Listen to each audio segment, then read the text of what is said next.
शुरुआत और मैं जितेंद्र जोशी एक बार फिर से आप सभी के सामने उपस्थित हूँ ऑनलाइन क्लासेस में।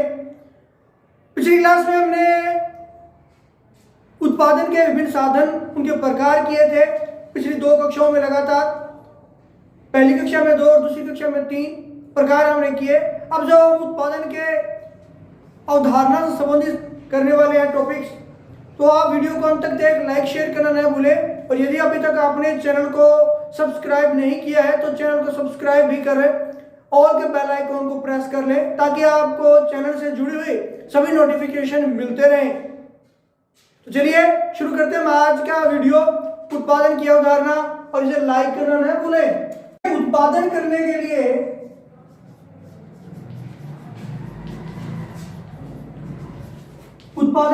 के लिए उसके विभिन्न साधनों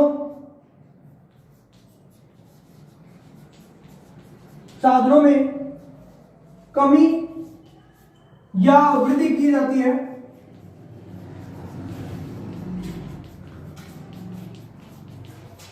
जिससे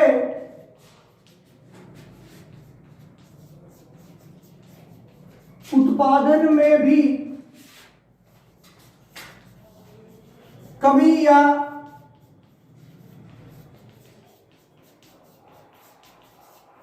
वृद्धि होती है। उत्पादन के साधनों में भूमि, पूंजी, श्रम, संगठन, साहस में कमी की जाती है या वृद्धि की जाती है। तो जिससे उत्पादन होने वाले उत्पादन में भी क्या होगी, अगर कमी की गई उत्पादन के साधनों में तो उत्पादन में भी कमी होगी। और यदि उत्पादन के साधनों में वृद्धि की गई तो निश्चित रूप से उत्पादन में भी वृद्धि होगी। आवश्यक नहीं है, अगर साधनों में वृद्धि की गई है तो हो सकता है उत्पादन में वृद्धि बहुत कम हो या हो सकता है कमी भी हो जाए, दोनों तरह की स्थितियां हो सकती है।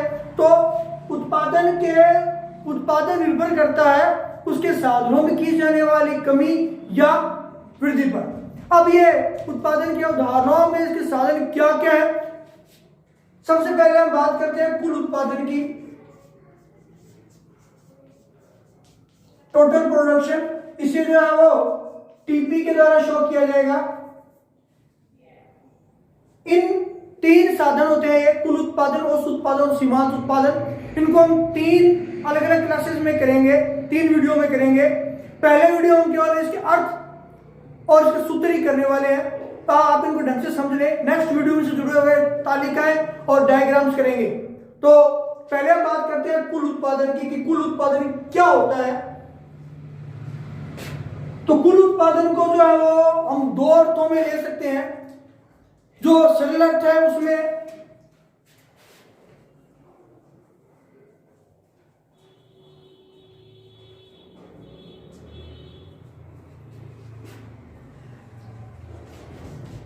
श्रम व विभिन्न उत्पादन साधनों के प्रयोग से प्राप्त कुल उत्पादन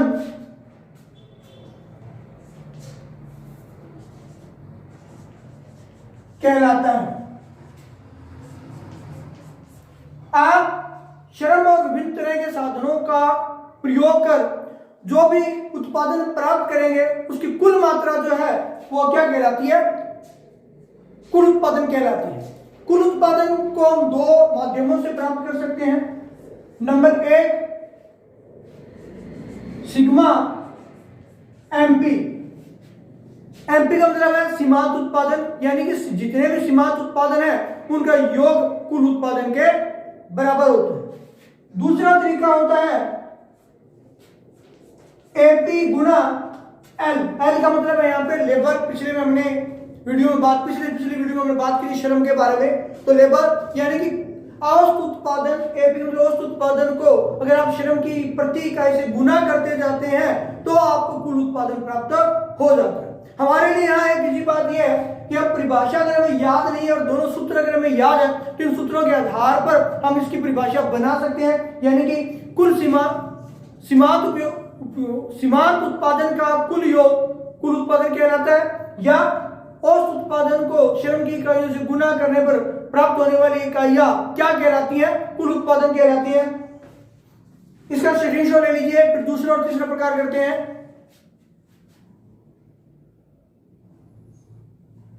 आपने इसका स्क्रीनशॉट ले लिया होगा कुल उत्पादन का। अब हम बात करते हैं औसत उत्पादन के बारे में कि औसत उत्पादन क्या होता है।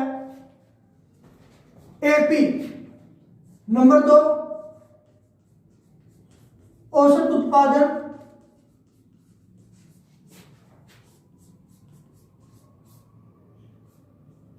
एपी एवरेज प्रोडक्शन से बोला जाता है।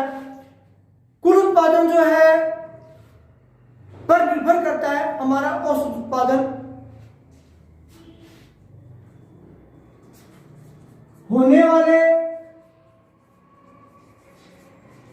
कुल उत्पादन में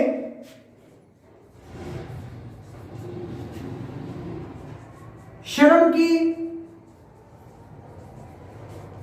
इकाइयों का या इकाई का भाग देने पर औसत उत्पादन यानी कि एपी प्राप्त होता है। अगर इसके सूत्र के रूप में लिखूं मैं तो एपी बराबर होता है टीपी बटा में एल। टीपी बटा में एल, टीपी कुल उत्पादन में श्रम की इकाइयों का मैंने भाग दे दिया तो मुझे क्या प्राप्त हो जाता है? औसत उत्पादन प्राप्त हो जाता है। तो होने वाले कुल उत्पादन में श्रम की इकाइयों, उत्पादन में श्रम की इकाइयों या इकाई का भाग देने से औसत उत्पादन की प्राप्ति होती है, अर्थात टीपी बटा में एल। स्क्रीनशॉट ले लीजिए क्विक फास्ट।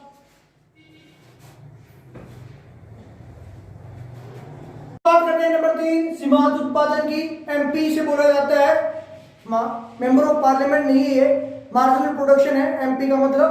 तो सीमांत उत्पादन यानी मार्जिनल प्रोडक्शन की बात कर रहे हैं। यह क्या होता है कि प्रति कुल उत्पादन में प्रति इकाई वृद्धि से होने वाली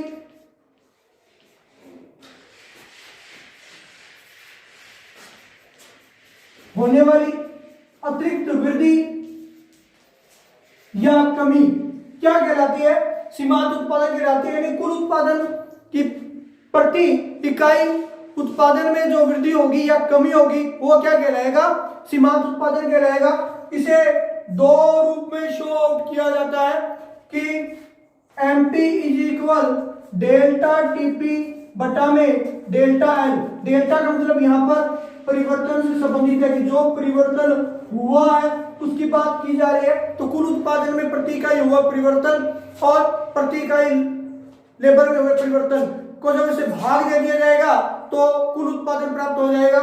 या दूसरे रूप में अगर मैं बात करूं तो एमपी बराबर होता है टीपीएन माइनस टीपीएन माइनस 1, यानी कि वर्तमान उत्पादन माइनस वर्तमान से पहले का कुल उत्पादन को अगर घटा दें तो भी हमें एमपी प्राप्त हो जाती है। अगर आप ये परिभाषा याद नहीं करना चाहते तो सूत्र के आधार पर इन परिभाषाओं को लिख सकते हैं। स्क्रीनशॉट ले लीजिए फटाफट।